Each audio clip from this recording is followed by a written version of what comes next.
want to talk about a couple of things about the trip and kind of what we liked, what we didn't like, and just kind of give you guys some ideas about what it was like. Yep. So, Matt, what you got, man? What did you like about the trip? Man, I really enjoyed it. I think the distance was really nice. It was different from a lot of the quick trips that I do around here. Obviously, since I live in Utah, I have more opportunity to go and do that kind of stuff. So, having the ability to do, a 2-day long trip was really, really cool. So I really liked that. Personally, I really enjoyed the rocky, steep, bumpy sections. The parts that were a little bit more technical, that was something I really, really enjoyed. Yeah. What about you, man? One of the things that I like the most about the trail is just the diversity of the landscape that you see when you start it and you finish it. Like you mentioned, you go through some deserty country, you across the tops of mountains, through the valleys, through the forest areas. Just the diversity of the trail was my favorite thing about it. Mm-hmm. You get to experience all that, and then you got the smooth dirt roads, you've got the rocky roads, you've got some technical aspects to it. For sure.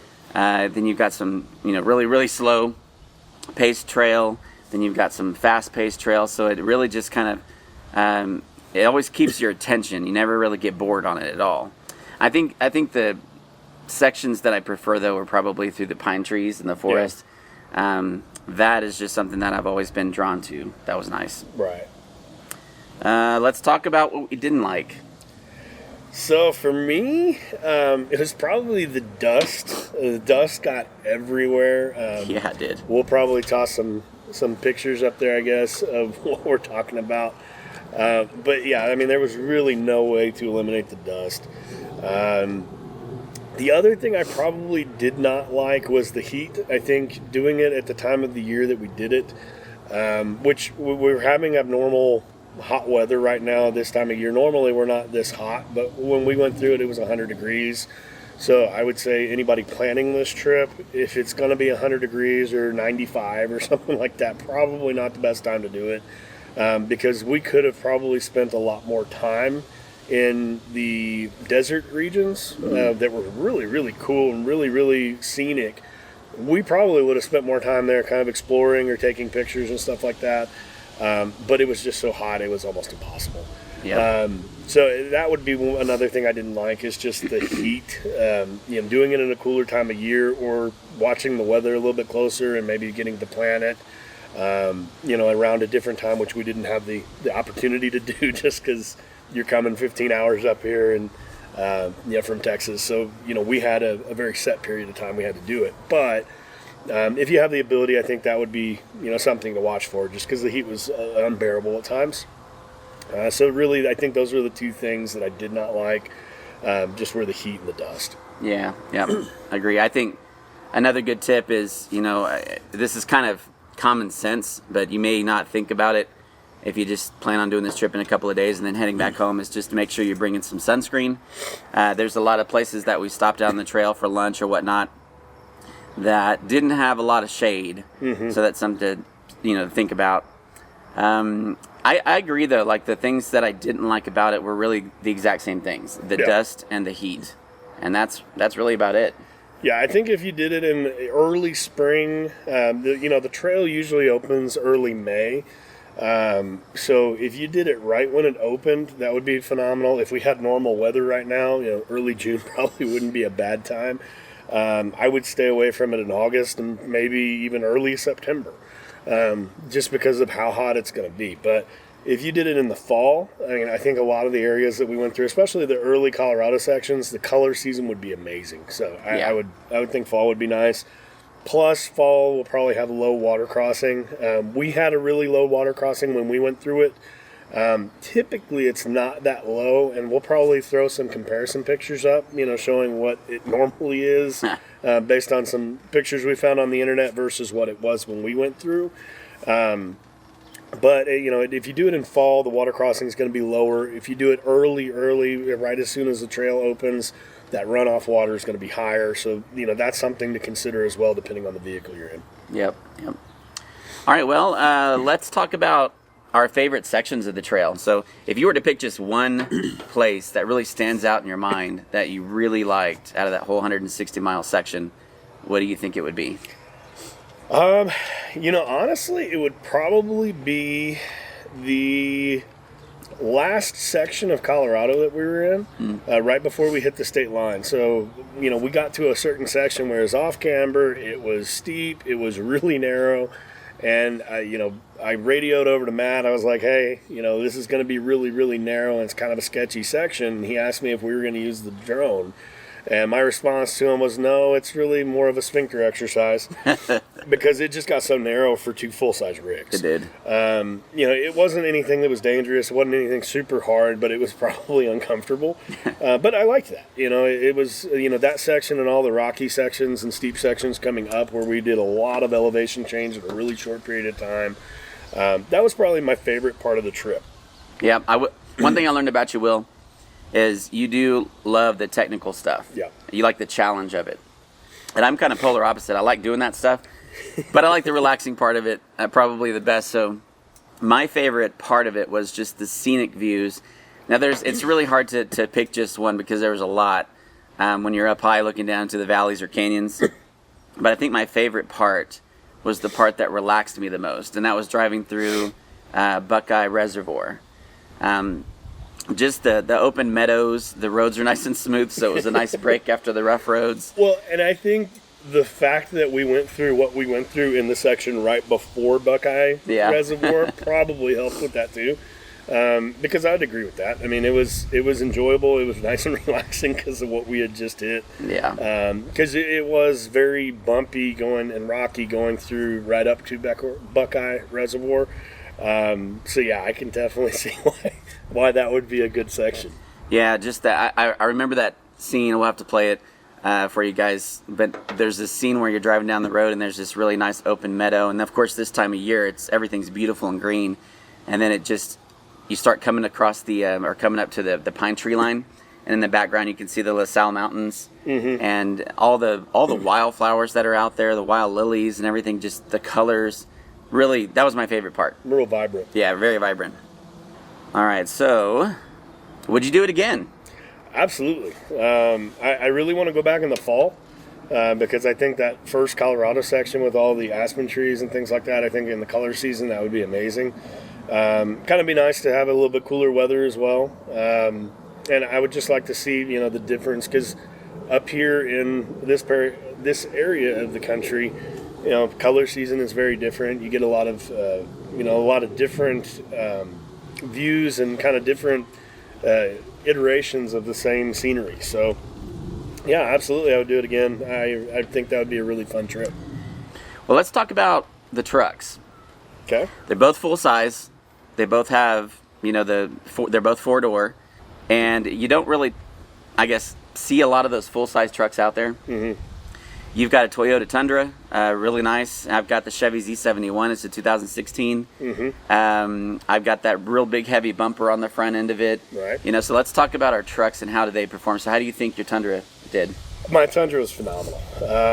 It's a very sturdy feel to the truck. It's firm, but it's not uncomfortable. Doesn't ride like a 3/4 ton, but it also doesn't ride like a lightweight half ton. And so I think it performed really well. Of course, I have a 2-inch leveling kit on mine, which I know you have a leveling kit on yours as well. It's a little bit different leveling kits from what we have. I've got the Rough Country N3 2-inch leveling kit, and they ride really, really close to what the stock struts rode like. And so, it performed well. I mean, even through the bumpy sections, I really didn't get jostled around apparently near as much as you guys did. Yeah. We kind of, after discussing that a little bit, Matt and I found out we had very different ride qualities through all that section. Yeah. But, I felt like I never felt like the truck was struggling. I never felt like I was, pushing the limits of it. I mean, it definitely was not anywhere near the limit of the truck. That being said, I think you could do it in a stock vehicle, depending on what the stock vehicle is. There are some sections where high clearance is needed because there were some sizable rocks on the trail. So I wouldn't do it in like a Subaru Outback or any kind of car-like, vehicle. That probably wouldn't be the brightest idea. That, and we had some really, really steep sections where I felt 4-low was not necessarily necessary, but it probably reduced a lot of strain on your equipment. Yeah. I definitely wanted to use 4-low in a lot of sections just so I could take the strain off my transmission and things of that nature. But it performed great. There was nothing that it didn't do that I wanted it to. It was a perfect vehicle. Yeah, those Tundras are solid rigs, man, for sure. And I did air down my tires to about 20 to 25 PSI on some of the sections. I didn't want to go too low because there's sections where you have to get back on the pavement. I didn't really want to spend the time airing back up and then airing back down once you hit the dirt. So 20 to 25 PSI did help a lot with the rocks. But yeah, as far as power is concerned, both trucks had plenty of power. I'm running close to, it's between 32, 33, close to 33-inch tires on mine. Yeah, and mine's 33s as well. Yeah, and I can't really go any bigger on the tire size of my truck unless I were to lift it higher. Mm-hmm. But I think that's a good starting point. I don't know if I would recommend going too much smaller than that because of the rocky sections. Yeah. But if you go too big and you lift your truck and things like that, there's some areas where you're off camber and you might feel a little top heavy, especially if you've got a rooftop tent. Yeah, rooftop tent would have made me uncomfortable probably in a couple of sections, especially if you have, like a lot of full-size rigs will run the camper and then run a rooftop on top of the camper. If you had that kind of setup, it might be a little bit more uncomfortable. Like I said, it's not undoable, or not, is that even a word? Yeah, it's not like you can't get away with doing that. Right. Yeah, but it would be uncomfortable. Yeah. And that brings another good point too. Is as far as the tire size, I think 32s on a stock vehicle, like if it's a stock Tundra or a stock Sierra or Silverado or something like that, I think 32s would be completely fine. The bigger concern I think I would have with tires on a stock vehicle is what type of tires they are. Yeah, good point. Because we went through so many rocks, I think the size would be less detrimental than having like a street tire that comes on a stock 4x4 that may be passenger rated instead of LT rated. Because that was a concern for us, was kind of punctures and whether or not we would get flats. We didn't. We both have General Grabber ATX. They did flawlessly. Yep. Hooked up really well in the rocky, sandy desert kind of terrain. And we didn't have any punctures or even come close to where we thought that was going to be a concern. But with the rocks that you do have, if you had passenger rated tires that were stock from the factory, that would be something I'd be more concerned to look out for. Yep, for sure. One other thing about the tires, as Matt stated, he had to air down, or he wanted to air down to kind of smooth out his ride. That was another difference between the two trucks. I didn't air down the entire time we were on the trail. Mm-hmm. I ran highway PSI, which I think when I checked it before we left, it was right around 37 PSI. It probably gained a little PSI when we drove down there because, it heated up on the highway. But I didn't even touch the PSI on my tires, and I didn't feel like I needed to the entire way. I also don't air down on my truck specifically because I have 20-inch wheels. He's got 18s, so he's got a little bit more sidewall to deal with. To account for that, I just didn't feel the need to. I mean, if I needed to, I could have. But usually if I don't feel the need to, I just don't. Yeah. So overall, both trucks performed well. I probably would have rather have had a Tundra if I had the option for this particular trail. But, like I said, you don't see a lot of full-size trucks out there or videos of people doing it in full-size trucks. And there's reasons for that, but you can do it pretty comfortably. We definitely recommend taking a chainsaw because there's some sections out there, depending on how well other people are keeping up the trail, where it gets really tight from the brush and the trees and stuff like that. But we had a battery-powered chainsaw and made quick work of that. And that being said, we didn't even video all of the chainsaw stuff that we had to do, especially the second day. Yeah. I think we were just kind of so tired by the second day that we didn't video a lot of that. I just hopped out, cut it down, and we moved on. But there was a lot more than what the video actually shows of how much we had to chainsaw. So yeah. If you're in a full-size rig, definitely I would say that's probably something you want to consider. I did an electric one just because it's easier to keep an electric one than it is a gas one. Most chainsaws are 2-stroke gas, and the maintenance and trying to get it started and things like that. It's just easier on the trail to have an electric one. Yep, agree. You could do it with a handsaw if you had a good handsaw. Yeah, but for sure. The trail it'll wear you out.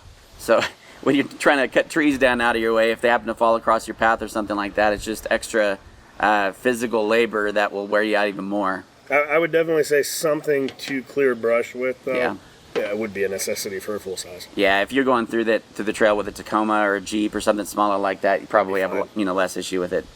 All right, well, let's change subjects here and talk about fuel.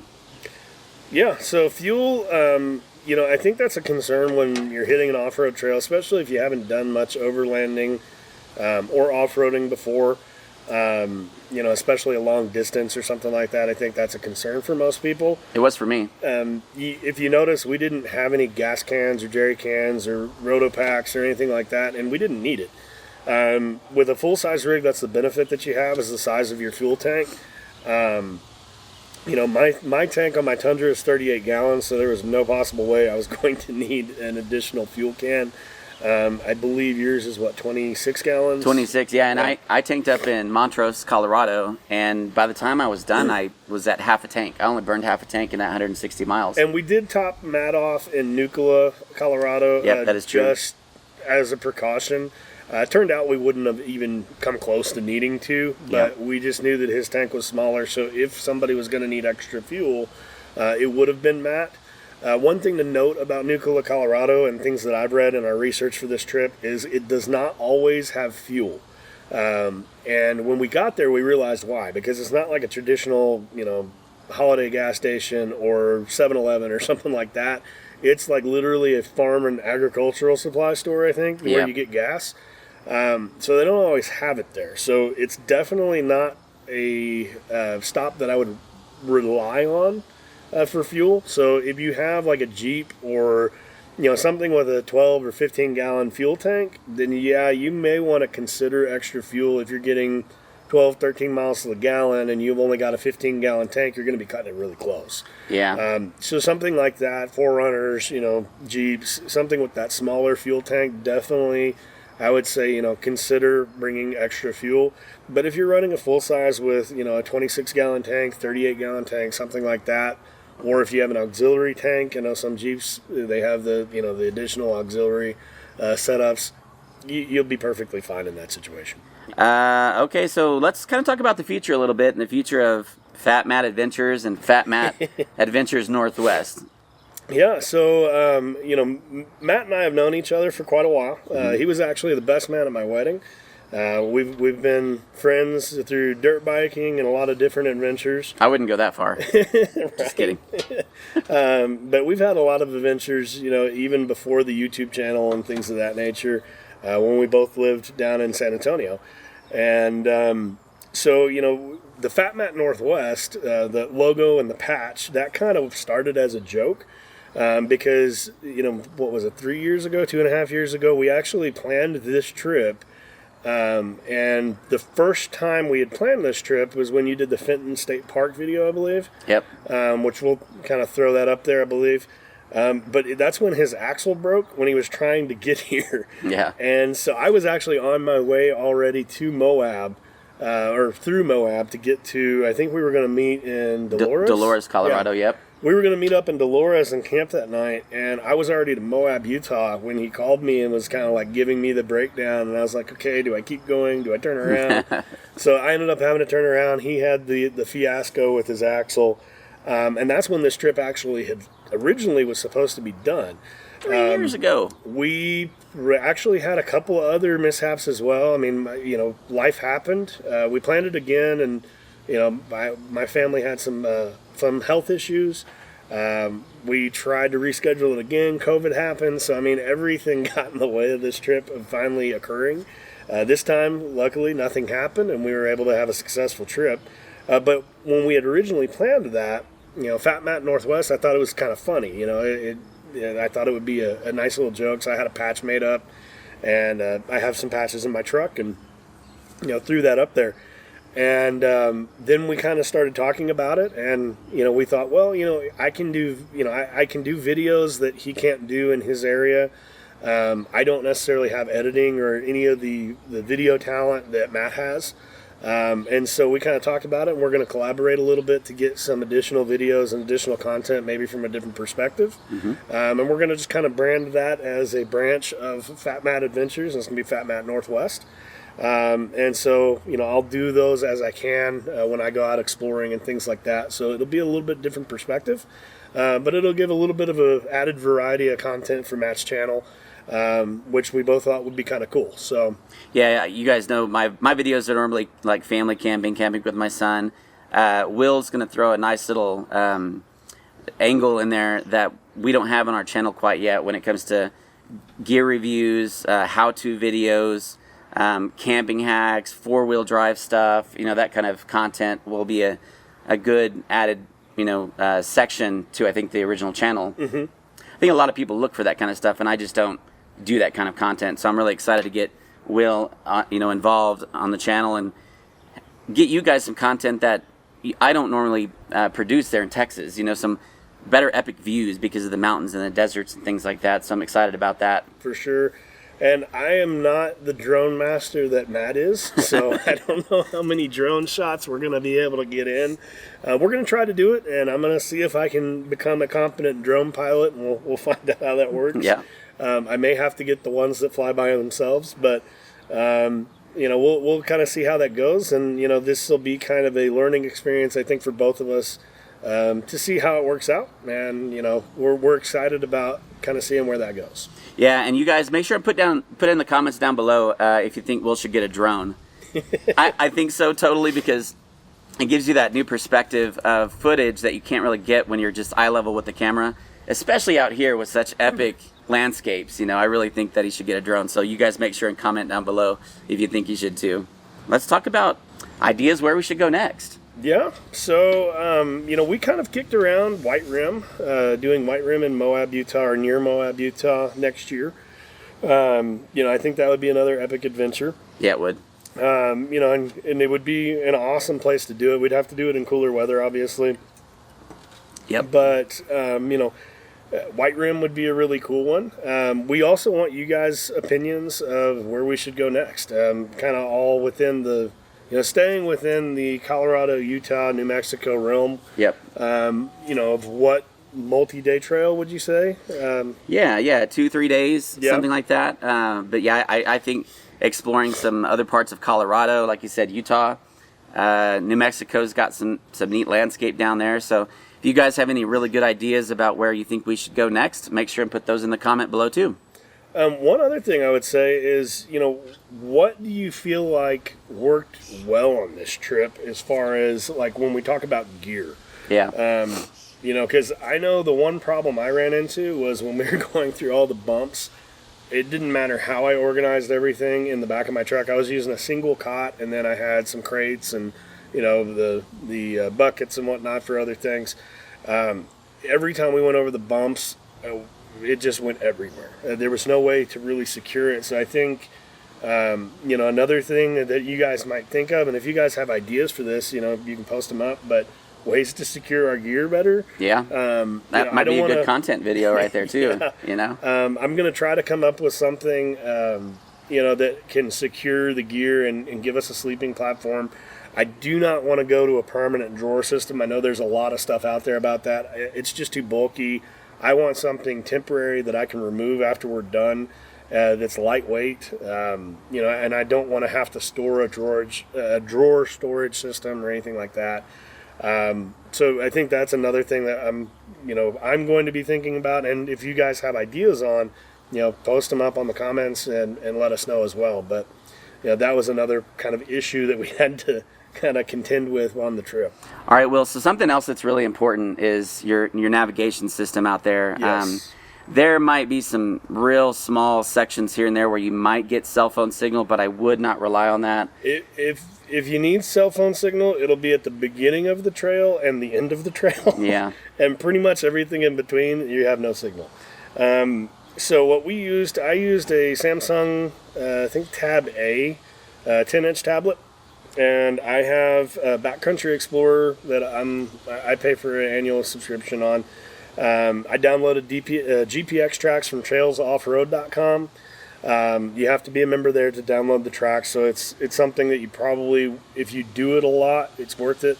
Yeah. For me, living in the area that I do, it makes sense. For Matt, in the area that he's in, it probably doesn't make a whole lot of sense. But, having those GPX tracks is really, really important. They did have markers on the trail on the side, but even then they were kind of spotty at best. They do a really good job of putting them out there, but it's not every single place that you need them. And even with a GPS tracks, downloaded and everything, we still made 3 or 4 wrong turns where we had to back up and go forward, and just missed a turn. And had we not had the GPS, I think we would have added a lot of miles and maybe a lot of errors to the trip. Yep, I agree. Than otherwise had planned. I mean, the nice thing about having the GPS system is even if you make a wrong turn, once you get about 1,000 feet down the trail, you can tell that, oh wait, I'm way off the track here, I'm going a different direction, and turn it around. If we didn't have that, we would probably gone much, much further, maybe miles further, prior to realizing we made an error, and even then we may not have realized it. Yep.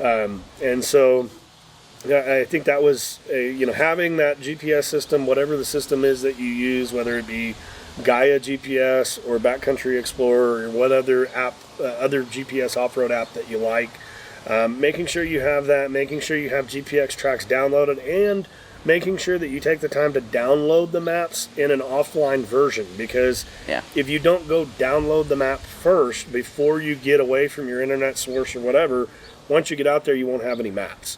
And so you have to download the offline version of the maps to make sure that you're squared away.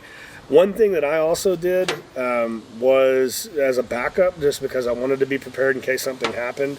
I had not only Backcountry Explorer on my tablet, but also Gaia GPS. And I did both of those systems and did backups and downloaded maps and all that stuff also on my phone in case my tablet broke or in case something happened to it, it just quit working. So not only did I have backups of the GPS apps on both my tablet and my phone, I had a separate device, also just in case something happened to one of them. Because if something happens to your GPS or your navigation systems out there, that would be really hard. So making sure you have backups and you're prepared for, problems that you're not accounting for. Yep, that's true. Well, I think that's a really good summary of the trip, some good tips for the viewers out there.